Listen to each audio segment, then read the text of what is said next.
Bir xillikdan zerikarli uchun juda ham mazali va sochni chiqadigan taom retsepti bilan keldim. Tovuq sonini suyagidan ajratib, shunaqa to'rtburchak shaklda to'g'rab olamiz. Bu taomimizga o'zgacha mazza beradigan Три желания mayonezlardan qo'shamiz. Uni ketidan esa Три желанияni shashlichni ketchuplaridan ham qo'shdim.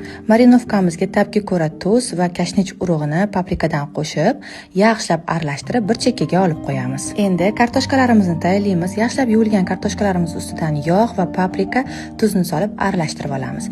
Piyozni ham xuddi shunaqa qilib ko'rinishda pari-pari qilib to'g'rab, birinchi qolipimizga kartoshka, uni yoniga piyozlarni terib chiqdim. Agar siz katta lista qilsangiz, tagidan terib olsangiz ham bo'ladi. Marinovka qilingan tovuq go'shtlarimizni siqdan o'tkazib, uchiga pomidorlarimizni tiqib chiqdim, ya'ni ham sochni bo'lib chiqishi uchun va xohishga ko'ra dungan qalampirlarni solib, ustini folga bilan yaxshilab yopib, qizib turgan duxovkada 200 gradusda 40-45 daqiqada pishirib olamiz. Qarabsizki, o'zini suvida hech qanaqa mazza ta'mini yo'qotmasdan shunaqa ham mazali bo'lgan sochni shashlilarimiz tayyor bo'ldi.